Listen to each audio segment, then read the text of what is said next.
Hello, friends, and welcome back. So, what have I been doing the last few days? Where have I been? Well, I hinted that I had something planned that was kind of special.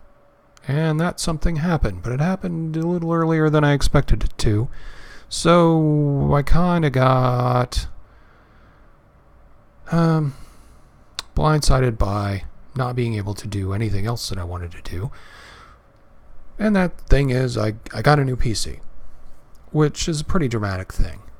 Now, a lot of you have been watching my channel for a while and realized that the PC that I had did okay. It wasn't bad, it wasn't great, it was nothing that was going to stand out in a crowd, but it got the job done. So, what was that PC?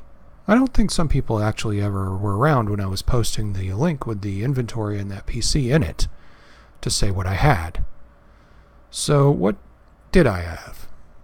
The processor in it was a AMD FX 8370, 4 gigahertz, 8-core processor, and I had that overclocked to about 4.8 gigahertz, 4.7 I think it was. Did okay. This whole thing with Ryzen coming out kind of made me want to stick with AMD, but it just looking at the benchmarks and looking at the tests and mulling it over, the numbers just weren't there. So for what I was going to pay, you'll see what I got. Maybe I got a Ryzen. Maybe I didn't. We'll see. Anyway,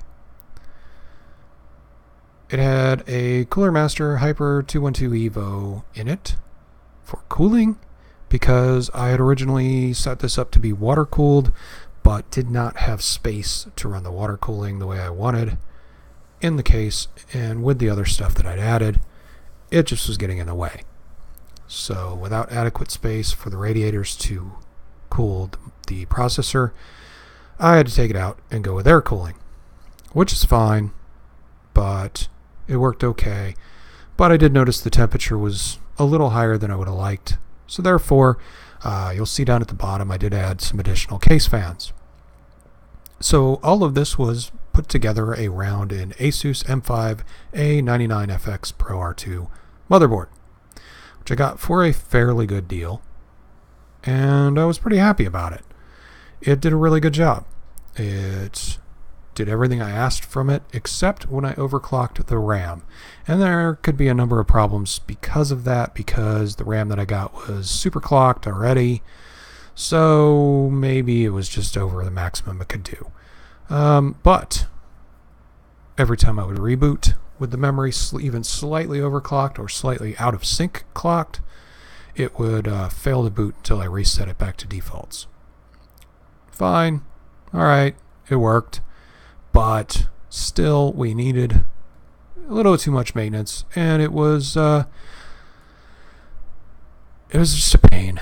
Anyway, speaking of memory, I had 32 gig of EVGA, SSC, DDR3 2400 RAM, which honestly was fairly impressive. It wouldn't overclock much more than what it was, so better be happy with DDR3 at 2400, because if not, you're out of luck. And honestly, I was. It did most everything I asked it to do in a reasonable amount of time, and it didn't cause me too much trouble. So what did this boot off of? It booted off of a SanDisk 240 SSD. And this is all I needed. Held all my operating system, and that was all I ever asked it to do. Never had a problem with it. I originally set up 2 of these in a mirror, but when I did that, anytime you set an SSD up under RAID in one of these motherboards that I had, it was not smart enough to still recognize it as an SSD, and it kept thinking it was unknown drive type, and I could not get statistics or any of the specifics that you need to run for SSD on it, and it started causing some problems. So I had to rebuild the system, start over from scratch, and that was pretty much where that ended up. So where did I store my programs? I had 2 Toshiba 7200 RPM 3 terabyte drives in a JBOD array. Basically what that is, in case you're unfamiliar, is in Windows, you can take a clump of disks and throw them together with no redundancy whatsoever and just enjoy the fact that you have that much storage space. If one of the drives goes bad, you lose everything on them. But everything that was on these drives that I cared about was backed up in the cloud somewhere, so no big loss for me. Doing something like that is not something I would normally recommend, but if you're going to do it, think about what you're going to do in case of failure. And I had already done that, so I was clear to run them however I chose. So what video card did I have in this machine? It was an EVGA NVIDIA GTX 960 for the Win Edition with 2 GB of RAM. This was probably the single most restricting factor in the entire computer. But when I got it, the 960 was still fairly pricey. And, well, I didn't see the point of upgrading to a 970 or a 980 at the time, because I knew eventually I would have to get a new computer, seeing as how the rest of it was pretty out of date. And, well, that's what happened. So I threw all this in a Corsair 200R ATX mid-tower case and called it a day. Powered it up with an EVGA 500 watt power supply, and all of the optical drive needs were handled from a Pioneer BRD 2209 Blu-ray writer. Now, why did I get a Blu-ray writer? I don't know. I didn't write any Blu-rays the entire time I owned this thing. However, the Blu-ray writer was no more expensive than the Blu-ray reader, and no more expensive, really, than a DVD writer. So I got it because it was convenient, and the price wasn't that much different. I did watch some Blu-rays on it, so I did get some use out of it. However, I didn't make any Blu-rays. I don't own any writable Blu-rays. They're pretty pricey. So the mouse that I had, through most of what I've been recording here, is a Logitech G602 gaming mouse. It's not the most pure gaming mouse you're going to find because, well, it doesn't have a lot of features. The razors that I had were much more feature specific. I really enjoyed those. They're very nice, and they worked pretty well. However, there was a frayed part of the cord that got caught on my desk edge at some point and wore through the cable on my last Razer mouse, and I wasn't really prepared to go spend any money to buy another Razer mouse because I believe they were about $125 at the time, and I think I got this Logitech for like $45. It's been a while. I got it when it came out. Now you get it much cheaper. You can actually get most of this stuff way cheaper than when I got it. The keyboard that I have used for the last few years has been a Logitech G15 wired gaming keyboard. And the G15 is the funky Logitech with the big screen at the top and the profiles for games that profile out all of the special keys in it, so you can program the function keys to do lots of things based on what game you're playing. Didn't do much of that lately because I've just been playing such a variety of games. It's kind of a pain to go searching for the key functions for them. So, well, I might as well just have a regular keyboard. Since the G15 has been out of production for a long time, I selected the G13 in the PC parts picker list because the G15 has been discontinued, and you just can't even list it as a part. So, forgive me for that, but hey, that's life. So I did add 4 Cooler Master Blade Master black fans, try to say that 4 times fast, to the case to help with cooling, because I did notice I was starting to bring on the Celsius, so to speak, and that helped to keep it down. Basically to pull through the case to get some of the extra heat out, and that kind of kept it under control. My PC's on 24 hours a day, 7 days a week, so therefore I needed to make sure we didn't have a meltdown. The headphones that I use are Shure SRH 840s, and got those from a synthesizer, and they work really well on the PC too, so I just use them on there. In case you're wondering, I have a blue Snowball microphone. but most of you already know that. You've seen that part. So what do we have in the... I'm afraid this is going to be a really small recording. See if we can bump this up a little bit. Probably not. Can we? If this just made it super big, I'm sorry I didn't do this sooner. I did not realize it was going to be that small. Anyway, hey, at least I caught it at this point, and I'm not starting over again because I've already done this twice. So there is a PC part picker link in the description. It will be under AMD Old if you want to go check it out, and that will help you see what I had. So before I took this PC offline, I ran some benchmarks. And I didn't run the conventional battery of benchmarks. I ran things that simulate stuff that I do every day, so that when I got the PC, I could run the same tests in the exact same way and get a really good idea of how it would work for me. I don't care about synthetic benchmarks that you do in games and crap like that. Well, I do. But in this particular case, I was more concerned about overall performance of the PC in a variety of different scenarios. So let's go into those. And we can just minimize that window. Crap, that didn't work. All right.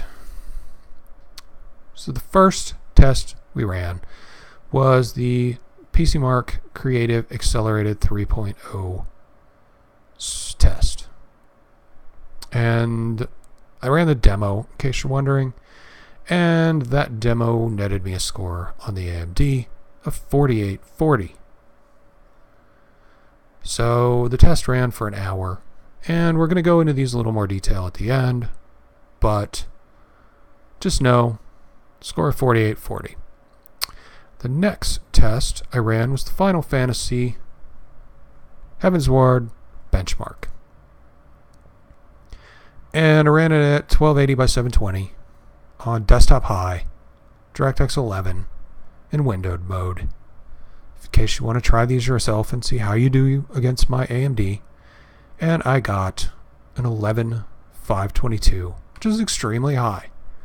It's a lot higher than the PC I had before, even though Heavensward wasn't out. But the PC I had before, I think I actually replaced it right about when it came out, so I did get to run both on the old one and on the old Final Fantasy XIV benchmark, and it still didn't do too bad. It was pretty close in numbers. I think it was like 10,750 when I set it up, and the other machine I had was like 8,200. So it was an improvement for me. And I was okay with that. My friend ran it on his machine, which was really a built-up machine, and just crushed my scores. I think he got like 15,000, and I was happy for him. But hey, good for him. It gave me something to shoot for. And the last test I ran was the AMD, or the 3D Mark 2491 was my score on the Time Spy demo. It's fair. I mean, when you look at the benchmark listing, it puts me midline. I didn't do great. I didn't do horrible. I was just under where your standard minimum VR machine would be. And since I don't do VR, for the longest time, this machine was perfectly okay for me. So, awesome. Those are the benchmarks that I chose to run. Yeah, I know there's better benchmarks and there's other things, but what I did was I actually reset the PC back to the default clocks and took all the overclocking off. So I ran it at 4 gigahertz that it expected to run at, so I could compare it to the new machine and a direct correlation to see how those two worked out of the box. So what did I get? Some of you probably already noticed when I did that. New machine. Yes, I did go with an Intel. I got an Intel i7 7700K 4.2 gigahertz 4-core processor. And honestly, pretty darn happy. It has a closed loop 240 millimeter radiator. Water cooling system, not great, but I'll replace it. It was just what it came with, and honestly, I had a system builder build this for me and just ship it to me because I don't have time right now to fool with it. So the closest match on PC Part Picker I could find was the NZXT Kraken X52, so that's what I selected, even though that's not exactly what I have. So I got this all running on an MSI Z270 SLI Plus motherboard. It has 32 gig of Kingston HyperX Fury DDR4 2666 RAM. So same 32 gig that I had before. I could go up to 64, but honestly, the most I've pushed in my system is 27 gig most days. After that, it just seems the performance gain just doesn't seem to be there. It'll use it, but I just don't see the point of it. So my boot drive is a Samsung Evo 850 500 gigabyte drive, and it's nice. It's very nice. I've been very happy with that. It's pretty quick, indeed. Do not have a problem with it at all. And increase the size by twice as much, so I have twice as much free space as I had before, and no issues about considering running out of space for any reason. I never really ran out of space with the 240, so 500 is overkill, but the 850 Evo is pretty darn nice. So for the data drives, I have them configured basically the same way as the other computer did, except I'm using Windows 10 storage spaces with parity turned on so that I have redundancy. And I have 3 Seagate 4 terabyte drives in my machine. And that works out pretty well. With the parity turned on and everything else, it gives me about 10 gig of storage space. I know it seems like it should give you more, but it doesn't. Probably about 9.6 or so. I don't know what exactly it is, but it's right around 10. And it works pretty well. No speed loss. It joins the space up pretty well. Works better than JBOD does. Works better than any of the other options. And it works a bit like Linux's LVM. So if I want to add a new drive to the machine, like a bigger one, so I want to take out one of these 4 terabytes and put a 6 or whatever in it, I can buy a 6 gig or 6 terabyte external, plug it in the back, add it to the array. It'll shift the data around, and then I can remove one of the 4 terabyte drives, plug in the new internal 6 terabyte drive, add that to the storage pool, remove the external 6 gig or 6 terabyte. I keep saying gig today. 6 terabyte drive from the back, and it will shuffle the data back across the 3 drives. So, pretty cool there. It wouldn't have me much more space. It's only be like 2 gig per drive, but I can do that with all 3 of them if I want to. Although, God help me doing it again, because getting into that cable management was a challenge. It's okay though. Should be easy the second or third or fourth time, right? Right. So the video card I have for this, which was what the builder had as an option, was an MSI NVIDIA GTX 1060 3GT OC model. And it does pretty darn well. I would like to get a 1080 Ti in there, and I probably will. I had considered getting two 1080 Ti's in SLI. However, from what I'm seeing right now, there's just not enough benefit outside of just gaming for it. So I may get one 1080 Ti and then hold off and maybe get another one later if I stumble into some money. But the 1060 is definitely meeting my needs at this point, and it is a temporary card just so I have some video other than the Intel. I think they're up to 650 HD graphics right now because it's not great. But whatever. 1060 it is. 1060 does the job. And I know if I kept with this card forever, I'd probably regret it. But that's not my intention. So the case this all went in was a kind of custom panel NZXT S340. It's got a lot of LEDs in the front of the case. It's not something I really need to show. It's kind of blah. It's boring. But it's a big black monolith, basically. So I didn't really see the point of showing it off. Again, went with the EVGA 500 watt power supply. Went with the bronze 80. I really should start going with golds, but you know, that was what they had, so that's what I chose. This one does not have any available 5 1/4 slots, so I had to go with an external Asus 8X DVD writer. They don't have those on PC Part Picker, so it's not in my list. But I did want to say that I got it. I don't know that I'll ever use it because I don't think I've used a DVD to load most anything for a very long time. The mouse again, the Logitech G602 wireless, the Logitech G15 wired keyboard, same headphones, and this one I got a sound card. I got an Asus Sonar DGX PCI Express 5.1. Still a little undecided as to whether that matters or not.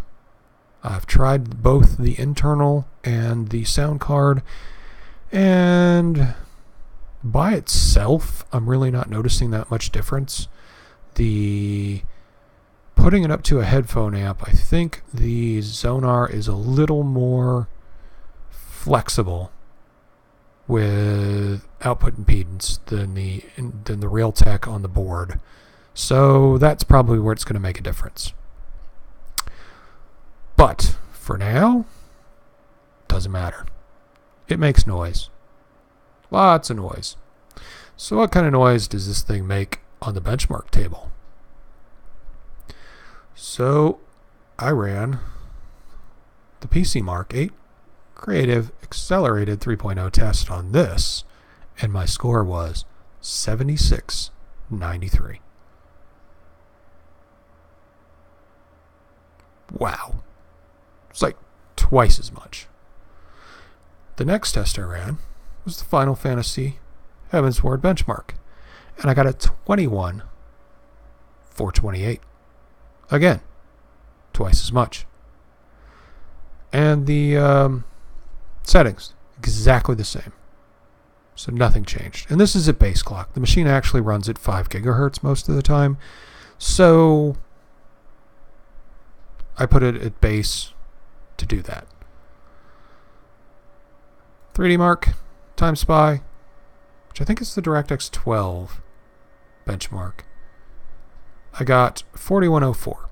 And this invalid score is only because it could not identify my processor, so it had no idea what it was running on. And I think it had a problem with the video card too, realizing what it was. And that's actually something that I wanted to bring up later. So let's go to the summary. So the AMD on the Time Spy benchmark got an overall score of 2491. The Intel 4104. The AMD on graphics 2407. The Intel 3931. I probably could have thought of a better way to do this, but I didn't, so we're rolling with this. Graphics FPS test 15 and 13 on test 1 and 2 respectively. The Intel got 25 and 22. The CPU score on the AMD was 3113, and on the Intel was 5474. And I probably could have made a graph to make this a lot better. And the CPU FPS test got a 10.46 on the AMD and an 18.39 on Time Spy. So, Final Fantasy Heavensward benchmark, DirectX 11, desktop high, 1280 by 720, windowed version, Final score, 11,522, extremely high. And since I copied it, it's going to be the same error in the same place. DirectX Heaven's Ward benchmark, DirectX 11, desktop high, 1280 by 720, preset 1, windowed, 21,428. Still got extremely high. I mean, I wonder what you'd have to get, like, amazing or something like that. It takes a lot to impress these people, I guess. PC Mark 8 Creative Accelerated 3.0. I got a 4840 on the AMD and a 7693 on the Intel. The duration of the test on the AMD was 61 minutes, 46 seconds, and on the Intel it was 44 minutes, 52 seconds. Important points of the test: on mainstream gaming part 2, I got 31.7 frames per second, and on the Intel I got 48.37. Video group chat, 30 frames per second on the AMD, which honestly is passable. 30.01 frames per second on the Intel. Not going to make any difference whatsoever. And mainstream gaming part 1, I got 66.57 frames per second on the AMD and 105.51 frames per second on the Intel. So, am I happy with the new system? Yes. Well, there was more involved than I thought. I'm very disappointed in the builder who put the machine together. I had a number of issues with it when I got it. First one being, there were a couple items missing from the box that I had ordered. I believe I picked this up on Wednesday. It is now Saturday. I had sent them an email. I have heard nothing from them.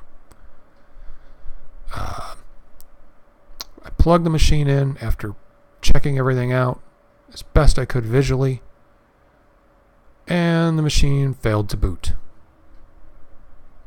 So I had to go in and diagnose why that was going on, and it turns out one of the power cords for the SSD had come out of the drive.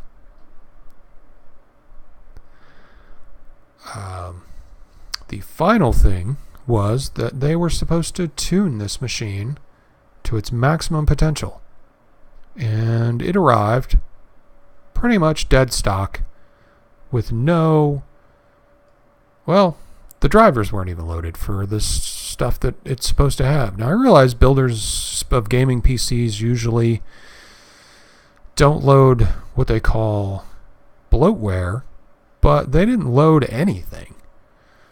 So, not sure how they got a fair benchmark on it if the drivers weren't loaded. So, I'm hesitant to say who I got it from,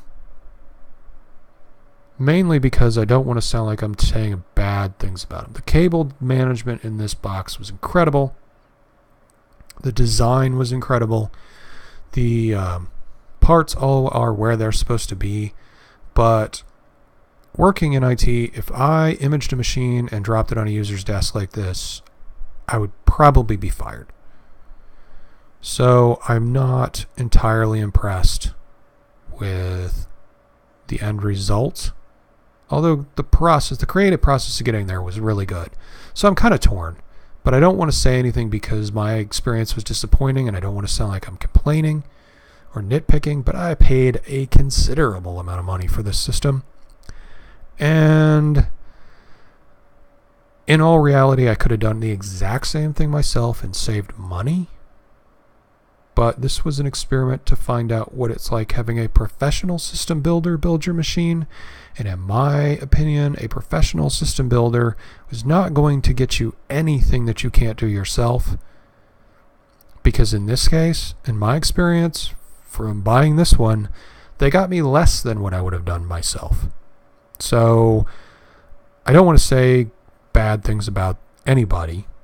And I certainly don't want to mention any names, because if I don't mention any name of who built the system, then I'm not speaking poorly of them. I'm just relaying my information. And that's really what I'm doing.